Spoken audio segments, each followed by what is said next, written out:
성경 물음에 대한 물음. 이 코너는 가톨릭 신자들이 신앙생활을 하며 느꼈던 성서적인 물음에 대해서 살펴보고 다시 한번 신자들에게 새로운 신앙적 물음을 던짐으로써 묵상해보는 시간입니다.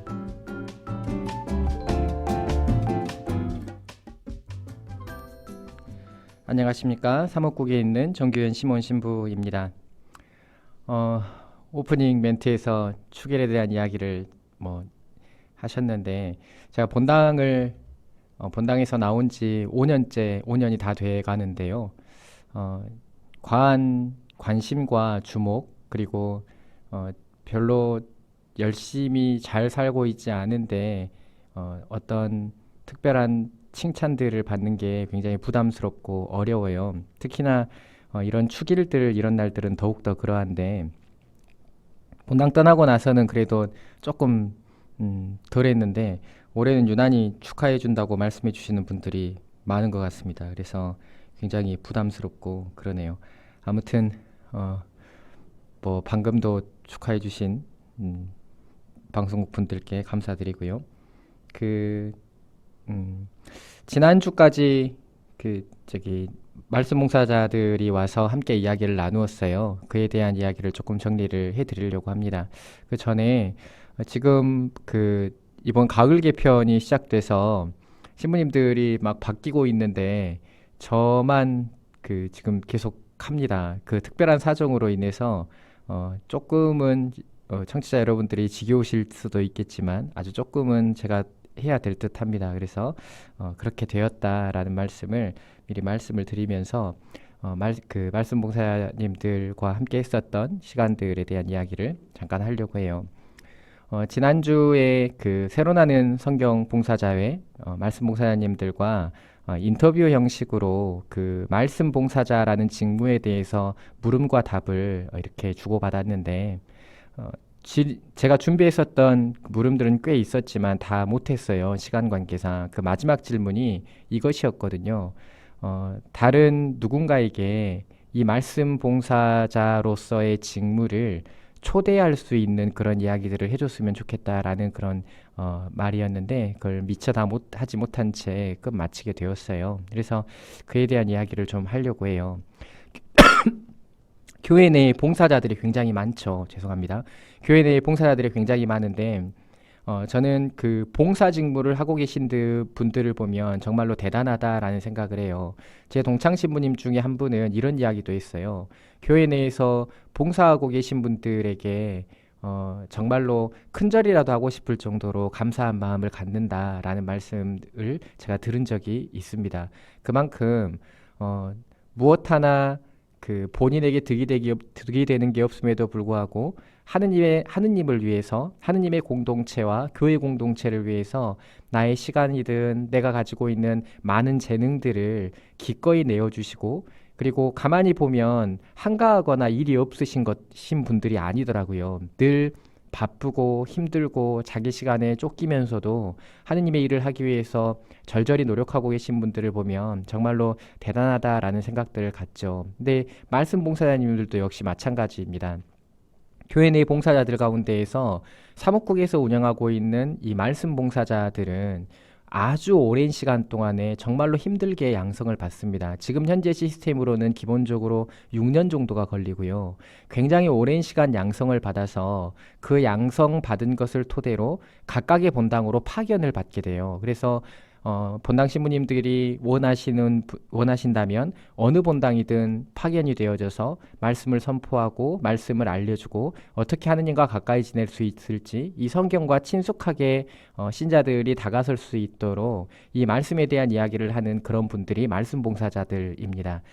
본당 신부님이 우리 본당에 말씀 공부반을 성경 공부반을 개설을 해보겠다라고 사목국에 요청을 해주시면 저희가 가까운 데에 거주하시는 선생님들 혹은 또는 멀지만 그럼에도 불구하고 시간을 내실 수 있는 분들을 어렵게 이렇게 초대를 해서 보내드리는 과정이 말씀 봉사자님들이 활동하시는 그런 모습입니다. 근데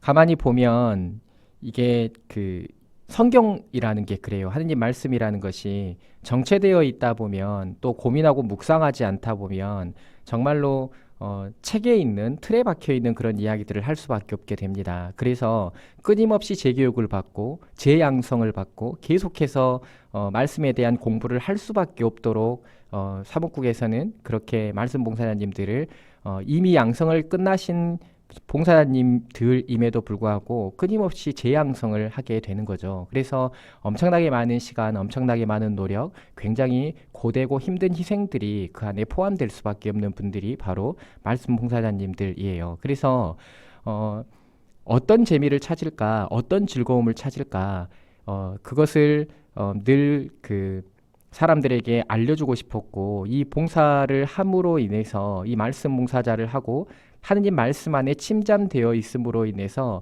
스스로가 변화되고 성화되고 하느님께 조금 더 가까이 다가가고 성경에 대해서 조금씩 더 알아가고 이런 과정들에 대한 정말로 큰 기쁨과 행복함들을 많은 분들이 공유하고 나눴으면 좋겠다라는 생각을 해요. 근데 항상 봉사자님들은 부족합니다.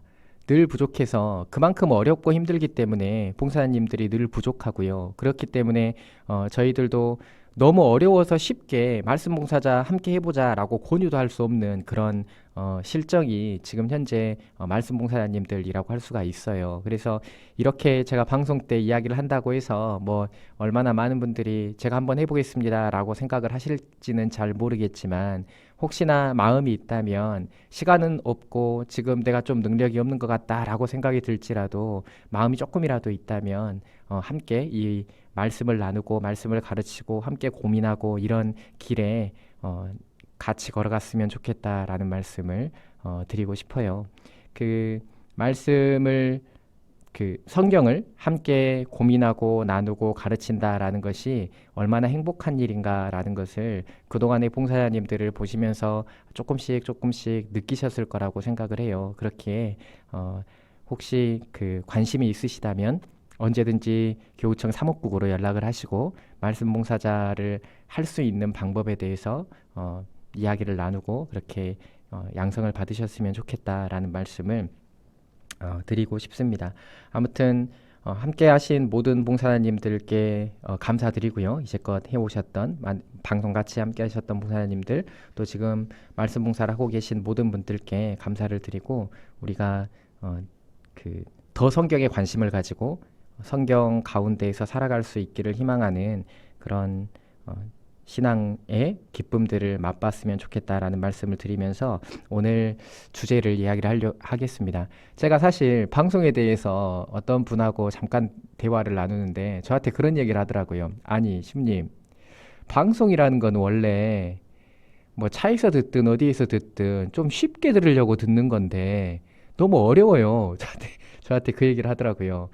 그 얘기를 들으면서 그쵸, 생각 안 하고 그냥 들을 수 있도록 하는 게 맞을 것 같은데 자꾸만 생각할 수밖에 없는 그런 조금은 어려운 표현들이 사용되는 이것에 대해서 제가 굉장히 많이 반성을 했어요. 근데 반성을 하면서도 이게 성경을 해석하고 말씀을 전달한다라는 것이 그냥 막 쉬운 말들과 표현들로만 과연 가능할까? 생각하지 않고 그게 가능할까라는 질문들을 계속 던지면서 그런 이야기들을 좀 고민을 했었는데 일단 주제부터 쉬운 거야 되겠다라는 생각을 가졌어요. 근데 사실 그렇죠. 너무 쉬운 주제는 실제로 많은 분들이 다 잘 알고 계셔요. 그래서 어떤 이야기들을 쉽게 전달을 해볼까 이런 것이 방송이 지금 2년이 넘어가는데도 그런 고민이 아직도 되고 있습니다. 이런 저의 아주 어려운 고민과 성찰이 있다라는 말씀을 전해드리면서 지지난주 복음에 대해서 이야기를 해드리려고 계획을 세웠다가 유튜브에 올려져 있었던 물음 한 가지를 보고 그것에 대한 이야기를 먼저 해결을 해드리려고 해요. 이런 물음이 있었습니다. 신부님, 오랜만에 질문을 드려봅니다. 어제 차를 타고 지나가다가 신호 대기하고 있었는데 작은 공원 같은 곳에서 왁자지껄 사람들이 많이 몰려 있었습니다. 그래서 뭔가 하고 보니 마침내 요한계시록의 계시가 이루어졌다라고 적힌 플랜카드가 보였습니다. 무엇 때문에 저런 문구를 썼을까 하고 생각하다가 신부님께 질문을 드려보고 싶었습니다. 요한묵시록의 해석에 따른 각종 다양한 문제들이 많이 생기는 것으로 들었습니다. 요한묵시록은 어떤 책인지, 어떻게 읽어야 할 책인지 말씀 부탁드립니다. 라는 이런 유튜브에 물음이 있었습니다. 묵시록에 대한 이야기를 드려야만 하는데, 일단 묵시록이라는 그 용어부터 이야기를 드릴까 해요. 우리는 보통 성경의 신약성경의 맨 마지막 권을 요한묵시록이라고 부르죠. 근데 많은 다른 번역, 그러니까 개신교에 있는 많은 다른 번역의 성경들이 요한묵시록을 요한계시록이라고 쓰고 있다는 것을 알고 계실 거예요.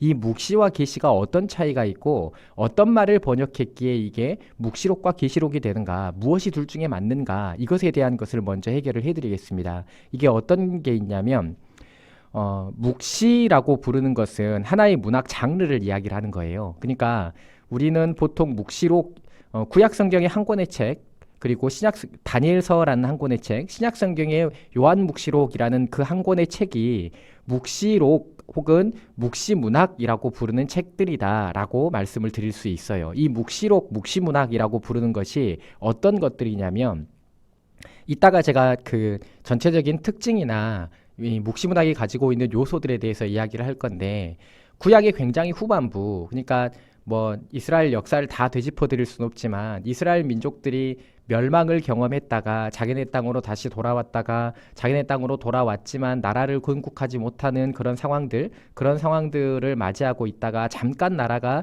마카베오 상하곤에서 잠깐 나라가 있었지만 그마저도 멸망을 하고 예수님 시대까지 나라가 없는 채로 식민지 점령지 상태로 거주민으로 그렇게 살아가고 있었던 시절이 굉장히 오랫동안 지속이 되었지요. 그러다가 제2차 세계대전 이후에 지금 이스라엘이라는 국가가 건립되는 다시금 그런 상황을 맞이하게 되는데, 구약의 굉장히 후반부라고 이야기를 하면 멸망 이후에 유배를 갔다가 다시 돌아온 다음, 그러니까 기원전 약 400년 이때쯤을 이야기를 합니다. 이때쯤부터 굉장히 유행했었던 문학의 양식, 문학의 장르가 한 가지가 있었어요. 그게 무엇이었냐면 바로 묵시문학이라는 문학 장르입니다. 나라가 완전히 멸망을 하고 다시금 자기네 땅으로 돌아왔지만 나라가 국가의 형태를 취하지 못한 채 어떤 점령하고 있는 그리고 식민지의 상태에서 총독 체제로 운영되고 있었던 그런 민족들이 특별한 방식으로 자신들의 신앙과 내가 하느님으로부터 선택된 민족이고 우리 민족이 나아갈 방법들을 기술하는 어떤 하나의 문학 장르로서 굉장히 유행했었던 그 방식이 이 묵시문학이라고 부르는 방식이에요. 보통 우리가 구약 성경의 가장 마지막에 쓰인 책이 기원전 150년경 쓰였다라고 부르고요. 신약 성경의 첫 번째 책이 기원 후 50년경 쓰여진 책입니다. 그러니까 구약 성경의 마지막 다니엘서가 기원전 150년경까지 흘러가 있고, 그리고 신약 성경의 첫 번째 데살로니가 전서가 기원 후 50년경에 쓰여졌다라고 한다면 그 중간에 기원전 150년부터 기원 후 50년까지 이 중간에 200년 동안에는 어떤 성경이라고 혹은 정경이라고 부를 만한 혹은 어떤 하느님에 대해서 이야기하는 그런 책들이 없었냐라고 물어보면 그렇지 않아요. 이 중간에도 책들이 굉장히 많이 있었습니다. 그런데 이 가운데 그 기간을, 이 200년의 기간을, 구약의 마지막과 신약의 첫 번째 기간을 신구약 중간기라고 부르는 시대라고 하는데, 이 시대에도 굉장히 유행했었던 문학의 장르가 묵시문학이라는 문학입니다. 이 묵시문학이라고 부르는 것은 우리가 히라보로 보통 그 묵시라고 부르는 것을 아포칼립시스라고 불러요. 그래서 요한묵시록 1장 1절을 보면 예수 그리스도의 계시라는 말이 나오거든요. 여기서 이 계시가 아포칼립시스라는 단어를 사용을 하고 있습니다. 아니 신부님, 그러면 계시라는 말이 맞지 않습니까? 왜 그것을 묵시라고 부르는 것입니까? 라고 물을 수가 있습니다. 자, 본래 이 아포칼립시스라고 부르고 있는 이 용어는 젖히다, 드러내다, 나타내다 라는 동사에서 파생되어 나온 것입니다. 곧 무엇인가를 드러내서 보여준다 라는 것에서 파생되어 나온 것이죠. 그래서 보통 우리가 계시라고 부르면 열어서 보여준다라는 뜻을 가지고 있죠. 그래서 이 아포칼립시스라는 말에 굉장히 부합하는 말이에요. 계시라는 말이. 그래서 아포칼립시스를 그냥 번역을 하면 계시라는 말로 번역을 하는 게 굉장히 타당합니다. 근데 왜 우리는 이것을 묵시라고 부르고 있냐? 그리고 이러한 경향성을 가지고 있는 장르들을 묵시문학이라고 부르냐라고 물어보면 오히려 계시라는 용어보다 이 묵시라는 말이 더 타당하다라는 것을 알게 돼요. 이 묵시라는 말은 어떤 의미를 가지고 있냐면 우리말 번역인데요. 묵시라는 말은 보다라는 이 시라는 말에 가리다라는 말을 합쳐놓은 거예요. 아니, 가려서 본다라는 말이 어떤 말이냐면 조금씩 은연중에 알 수 있도록 조금씩 보여준다라는 뜻을 가지고 있는 말이 묵시라는 말입니다. 근데 이 묵시 문학이라고 부르고 있는 요한묵시록을 포함해서 이 모든 문학들의 특징 가운데 하나가 직설적으로 무엇인가를 가르치거나 나타내거나 보여주는 게 아니에요. 상징어들로 꾸며져 있고 온갖 환시들로 꾸며져 있어서 그것들을 통해서 아주 조금씩 사람들에게 무엇을 말하고 싶은지, 지금 이 시대에 우리가 어떻게 살아가야만 하는지, 그리고 우리가 이렇게 살아가야만 하느님의 구원을 만날 수 있을 것인지, 이것들을 아주 조금씩 보여줘요. 그렇기 때문에 이 묵시라고 하는 용어는 아주 조금씩 보여준다라는 뜻을 가지고 있는 거죠. 그래서 이 아포칼립시스가 그냥 딱 보기에는 계시라는 말이 더 어울리겠다. 왜? 드러내다, 나타내다라는 뜻을 가지고 있고 계시라는 말이 완전히 보여준다라는 말의 뜻을 가지고 있기 때문에 더 어울린다라고 생각할 수 있겠지만 이 책들이 가지고 있는 문학적인 특징들을 전부 다 세세하게 살펴보면 계시라는 말보다 묵시라는 말이 훨씬 더 잘 어울린다는 거죠. 그래서 우리는 묵시록이라고 부르고 있다라는 말씀을 일단 드리면서 이야기를 드립니다. 자, 그러면 묵시문학의 특징은 도대체 무엇이냐? 이게 묵시문학적인 특징을 우리가 그 아포칼립시스라고 하는 이 용어가 사용되어진 그 책에 이 묵시문학적인 특징을 가지고 있기 때문에 오히려 묵시록이 더 어울리는 말이다라고 말을 했는데, 그러면 묵시문학의 특징은 도대체 뭐냐라고 저한테 물어보면 묵시문학의 특징은 관점에 따라서 굉장히 다양하게 볼 수가 있어요. 그래서 다니엘서 같은 경우는 묵시문학이기도 하면서 우리 가톨릭 성경에서는 다니엘서를 예언서로 분류를 하고 있죠. 묵시문학은 필연적으로 예언적인 성격을 가집니다. 그래서 예언서로 분류하는 것도 그다지 그 잘못된 방향성이 아니에요. 그러면 이 묵시문학이 가지고 있는 특징이 뭐냐라고 정리를 잠깐 해본다면, 관점에 따라서 여러 가지로 구분을 할 수 있지만 가장 두드러진 것이 가명의 저자에 의해서 미래에 일어날 사건들을 포함하고 있다는 것, 그리고 세상 종말에 대한 기사들을 상징과 함께 보여준다는 것, 이게 굉장히 중요한 특징입니다. 이것을 통해서 현재의 고난의 상황에 놓인 이들에게 희망을 던지기도 하고 신앙을 잃지 않도록 하는 목적을 담는 것이 묵시문학의 아주 기본적이고 기초적인 특징이에요. 이것들을 정리해 보자면 이런 것들이 그래서 문학 안에 포함됩니다. 환시를 사용하고 있고요. 이원론적인 세계관을 사용합니다. 이 이원론적이라고 말씀드리니까 조금 어렵죠. 초자연적인 하느님의 세계와 현실 세계를 구분하는 거예요. 그래서 초자연적인 하느님의 세계와 현실 세계를 환시 등을 통해서 구분을 하면서 이 현실 세계가 초자연적인 세계 안에 담아낼 수 있는 그런 현실 세계가 초자연의 세계 안에 포함되기 위해서 무슨 삶을 살아야만 하는지를 말하고자 하는 특징이 담겨진다는 거죠. 그리고 이 묵시문학은 차명을 사용하고 있고요. 상징적인 언어들을 굉장히 많이 사용을 하고요. 심판을 하는 드러내는 이미지도 역시 굉장히 많이 사용을 합니다. 이렇게 특징들을 구분을 해볼 수가 있는데, 그래서 이 묵시문학, 이 요한묵시록이 가지고 있는 묵시문학 가운데에서도 요한묵시록이 가지고 있는 어떤 특징을 가지고 있고 어떻게 읽어야 되고 그리고 뭘 말하고 싶고 이것들을 알기 위해서는 굉장히 많은 연구와 고민들이 필요해요. 무엇보다도 제가 사람들에게 이 묵시록에 대한 이야기를 하면, 묵시문학에 대한 이야기를 하면 항상 빼놓지 않고 이야기를 하는 것이 있습니다. 그게 무엇이냐면, 사람들은 보통 어떤 예언의 책이라고 하거나 성경의 예언서는 좀 다른 의미를 가지고 있죠. 어찌됐든 예언의 책이라고 하거나 이 묵시록이라는 것을 보면 미래에 일어날 사건들을 중심으로 이 미래에 일어날 사건을 중심으로 쓰여져 있고 그렇기 때문에 지금의 시대를 미래에 일어날 사건에 맞추어서 살아야만 한다라고 하는 게 묵시문학이 가지고 있는 이 요한묵시록이 가지고 있는 기본적인 형식이다라고 생각하는 경우들이 굉장히 많아요. 그래서 언제 세상이 멸망하고 언제 심판을 받고 이런 것들이 묵시문학 요한묵시록 안에 담겨 있다. 이렇게 해서 해석을 해내는 것이 굉장히 많은 이단들이나 사이비 교회에서 하고 있는 방식이죠. 근데 실제로 묵시문학이라는 것은요. 미래에 초점을 맞추고 있지 않습니다. 묵시문학은요. 지금 살아가고 있는 이 자리, 이 시점에 초점을 맞추고 있어요. 지금 살아가고 있는 사람들에게 하느님의 사람으로서 하느님과 함께하는 사람이 어떻게 살아야만 하고 그 회개를 살고 그리스도를 찾고 살아가는 삶을 통해서 우리가 맞게 될 영광스러운 내일에 대해서 이야기하고 있는 게 묵시문학의 주된 목적성이라고 생각을 하셔야만 합니다. 그래서 내일에 초점이 있는 게 아니라 오늘의 초점이 있다라는 것을 꼭 기억을 하셔야 돼요. 그렇기 때문에 묵시문학에 대해서 이 요한묵시록에 대해서 우리가 바로 이해하기 위해서는 역사성을 살펴야만 하고요. 어떤 시대에 어떤 사람들에게 누가 썼는가, 곧 저자 문제를 살펴야만 합니다. 그리고 어떤 사람들에게 썼는가 라는 것, 청중에 대한 문제를 살펴야만 하고요. 어떤 사람들에게 무엇을 바라고 있는가라는 그 최종적인 의도를 살펴야만 합니다. 그러니까 이 다양한 것들을 살펴야만 요한묵시록이 결정적으로 뭘 말하고 싶은 거구나. 자꾸만 이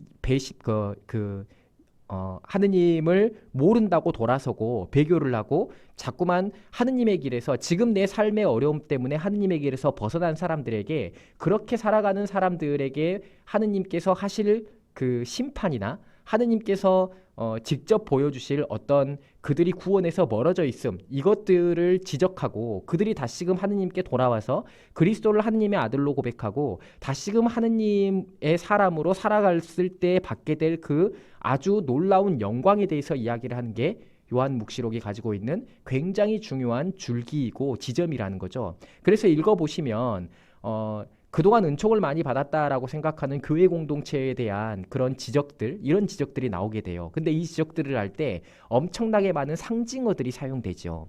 이 상징어들도 역시 많은 의미들을 품고 있습니다. 간단하게 이야기하면 이런 게 있어요. 내 옆자리에 있는 친구가 자꾸 나를 때려요. 자꾸 나를 때리는데 내가 선생님한테 그걸 이루고 싶어요. 나를 때리는 친구를 선생님한테 그걸 이루고 싶은데 그리고 다른 친구들에게도 도움을 요청하고 싶은데 내 옆에 나를 때리는 나를 괴롭히는 그 친구가 나를 계속 따라다녀요. 그러면 어떤 방식으로 도움을 청해야 될까요? 옆에 있는 친구가 알아보지 못하는 방식으로 도움을 청해야 되겠죠. 그게 바로 묵시문학입니다. 그게 바로 상징어예요. 옆에 있는 사람들을 지금 박해를 하고 있는 사람들 그리고 지금 교회를 떠나가고 있는 사람들 이 사람들을 다시금 교회 안으로 돌아오게 하고 다시금 하느님의 공동체로 살아가게 만드는 그런 방식들을 취하는 아주 여러 가지 방법들 가운데에서 한 가지가 묵시문학이라고 생각하시면 돼요. 그래서 요한묵시록은 하느님과 함께 살아가는 사람들 다시금 하느님과 함께 살아갈 수 있도록 사람들을 초대하고 그들이 하느님에게서 떠나가는 것을 막고 다시금 교회 공동체의 회개와 일치와 하나됨 이것을 하느님의 은총으로 가능할 수 있도록 사람들에게 전달하는 그런 책이다라고 생각을 하시면 돼요. 이 요한묵시록을 굉장히 다양한 방식으로 그래서 그 문학적인 양식을 해석을 하거든요. 어떤 사람들은 다양한 몇 가지 줄기가 있는데 묵시록을 서간으로 해석을 하기도 하고요. 예언서로 해석을 하기도 하고 묵시문학이라는 하나의 특별한 장르로 해석을 하기도 하고 전례서로 해석을 하기도 해요. 곧 전례 때 사용되는 요소들이 굉장히 많기 때문에 묵시록 읽어보시면 뭐 영광송이 나오기도 하고 그리고 듣는 자와 말하는 자가 나오기도 하고 그리고 뭐 행복선언이 나오기도 하고 그러거든요. 근데 전례서로 이야기를 하기도 하고 서간의 형식으로 이야기를 하기도 해요. 곧 우리가 서간이라고 부르면 제가 바오로서간에 대해서 짤막하게 이야기를 드릴 때 말씀을 드렸죠. 어떤 특정한 교의를 가르치려고 하는 것이 아니라 바오로서간은 어떤 교회에 있는 문제점을 공동체에 있는 문제점을 그들이 가지고 있는 잘못된 점을 하느님에게로 다시금 회개하고 그리스도께로 다시금 돌아올 수 있도록 특정한 문제점을 가지고 바오로가 그 교회 공동체에 보낸 편지글들, 이게 서간이라고 하면 요한묵시록도 역시 지금 지니고 있는 교회 공동체의 문제들, 이 문제들에 의해서 다시금 하느님께 돌아올 수 있도록 초대하는 글이기 때문에 서간의 형식을 취하고 있다라고 말하고 있는 학자들도 있어요. 그리고 또한 제가 또 아까 뭐 말했죠?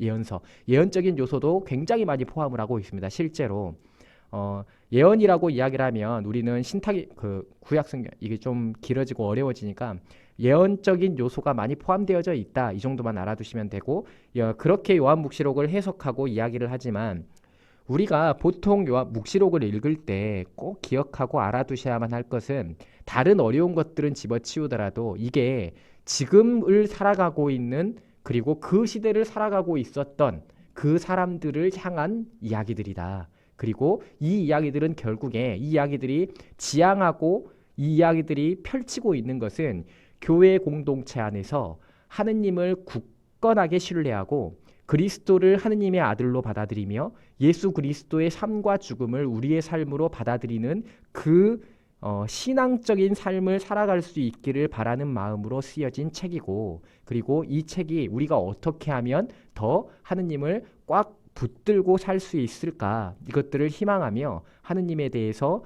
사람들에게 알려주고 있는, 그리스도에 대해서, 다시 오시는 그리스도에 대해서 알려주고 있는 그런 책이다라는 것을 알아두셨으면 좋겠다라는 말씀을 드립니다. 무엇보다 중요한 것은 굉장히 많은 상징어들로 되어 있기 때문에 해석하는 사람들에 따라서 굉장히 오해를 받을 수 있는 그런 문제들을 양산할 수가 있어요. 예를 들어서 뭐 악마의 숫자라든지 짐승의 이야기라든지 이런 이야기들을 보게 되면 그걸 가지고 옛날에 저 초등학교 때도 그랬거든요. 바코드에 666이 있어서 바코드를 팔목에 꽂으면 그게 이제 악마의 오맨이라는 영화도 나오고 막 그랬죠. 이런 것들이 아니라 그 악마의 숫자가 상징하고 있는 것들이 지금 현실을 살아가고 있는 사람들이 가지고 있는 어려움들이었고, 그 시대의 사람들이 살아가고 있는 네로 황제가 666입니다. 그러니까 간단하게 말씀을 드리자면, 모든 히라버는 그 알파벳에 숫자를 붙일 수가 있어요. 알파벳에 숫자를 붙일 수가 있는데 네로 황제의 알파벳에 숫자를 붙여서 놓으면 666이 됩니다. 그래서 이게 네로 황제를 지칭하고 있는 숫자예요. 그러니까 이게 단순하게 허황되는 어떤 그 미래에 있게 될 어떤 악마를 특정해서 이야기를 하고 있는 것이 아니라 지금 살아가고 있는 고통을 상징어로 표현한 것이고, 그 고통에서 벗어나고 그럼에도 불구하고 하느님을 끊임없이 신뢰하게 되었을 때 우리가 하느님으로부터 구원을 받는다, 이것이 아주 결정적인 목적이다라고 말씀을 드릴 수가 있겠어요. 그래서 누가 플랜카드에 요한묵시록의 계시가 지금 이 시간 이루어졌다라고 써놓은다면 저는 이렇게 말씀드리고 싶어요. 그 계시는 언제 어느 때고 항상 우리 자리에서 이루어지고 있는 것이다. 그 시간에만, 지금에만 특별히 이 사람들에게만 이루어진 게 아니라 모든 공동체의 이 요한묵시록에서 이야기하고 있는 그 공동체에 대한, 하느님의 공동체에 대한 이야기가 항상 이루어지고 있는 것이다 라고 말씀을 드리고 싶어요. 그래서 이 묵시록이라는 것을 보면서 이 상징어들을 공부하는 게 굉장히 어렵죠. 어렵고 이 환시들이 어떤 의미를 가지고 있는지를 파악하는 게 굉장히 어려워요. 학자들도 굉장히 어렵다고 이야기를 해요. 그럼에도 불구하고 이것들을 아주 미래에 있을 이상한 현상들과 비교를 해서 그것들을 해석해내는 것들은 모두 사입이나 이단으로 빠지기가 굉장히 쉬운 일들이고, 이것들이 그리스도와 하느님에 대한 신앙과 지금의 시간을 살아가고 있는 사람들에게 그 신앙을 굳건히 하는 데에 도움이 되는 책이어야만 한다라는 말씀을 드리고 싶어요. 그래서 그렇게 요한묵시록을 보셨으면 좋겠다라는 말씀을 드립니다. 성경에 굉장히 어려운 것들이 많이 있죠. 그 어려운 것들을 늘 공부를 하면서 해석을 하고 공부를 하면서 그것을 볼 수는 없어요. 그럼에도 불구하고 내가 하느님에 대한, 예수님에 대한, 그리스도에 대한 굳건한 신앙이 있다면, 굳건한 믿음이 있고 신뢰가 있다면, 또 교회 공동체의 친교를 내가 이루고 있다면, 그 내가 읽어가는 그 글들을 그 성경의 말씀들을 교회적이 아닌 다른 시선으로 읽지 않을 거예요. 그래서 여러분들의 신앙에 도움이 될 수 있는 방식으로 요한복지록도 읽어갔으면 좋겠다라는 말씀을 드립니다. 네, 조금은 어려울 수도 있었을 거다 싶은데 전 이것보다 쉽게는 말씀을 못 드릴 것 같아요. 아무튼 나름 저도 열심히 노력을 했습니다. 묵시록에 대한 이야기 여기까지 하고요. 구체적으로 무엇이 궁금하다 라는 것보다 이런 것들도 필요하겠다. 전체적인 맥락 안에서 설명을 드리는 것도 필요하겠다라는 말씀을 전하면서 10월이 이제 다 갔습니다. 마무리되는 10월 잘 끝내시고 11월도 행복하게 맞이하셨으면 좋겠습니다. 끝으로 노래 한 곡 들으면서 이 시간 마치겠습니다. 최대레사님께서 부르신 봉사세라는 노래 함께 듣겠습니다.